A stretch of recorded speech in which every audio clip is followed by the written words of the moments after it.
பாருங்கள், கீரை தண்டு எவ்வளோ அழகாக நல்லா குக் ஆகிருக்கு. மைக்ரோவேவ் அவனை யூஸ் பண்ணி இது எப்படி பண்ணுறதுன்னு பார்க்கலாம். கீரை தண்டை கட் பண்ணி வச்சுருக்கேன். இது ஒரு 2 கப் அளவு இருக்கும். ஒரு மைக்ரோவேவ் பவுல் எடுத்துக்கலாம்.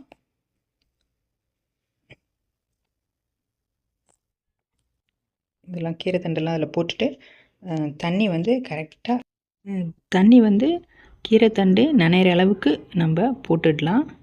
அதுக்கு மேலே ஜாஸ்தியாக போட்டுறாதீங்க. மைக்ரோவனில் வச்சிடலாம். சென்டராக பார்த்து வச்சுக்கலாம். வச்சுட்டு ஒரு 720 வாட்ஸில் ஒரு 6 மினிட்ஸ், நான் ஒரு 5 மினிட்ஸ் 30 செகண்ட்ஸில் வச்சிடுறேன். வச்சுட்டு ஆன் பண்ணிடலாம்.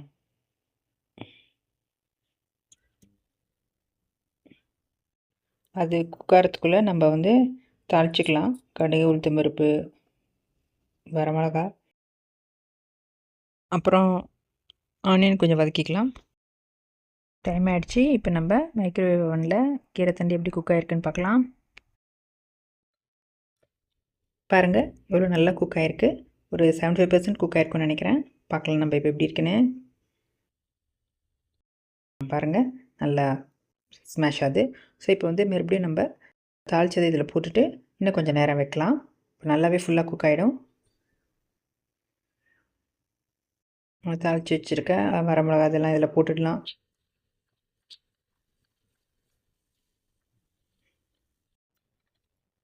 போட்டு லைட்டாக கிளறிக்கோங்க. அப்புறம் தேங்காய் துருவலும் நான் கொஞ்சம் லைட்டாக வதக்கியிருக்கேன். அதையும் போட்டுட்டு உப்பும் போட்டுடலாம்.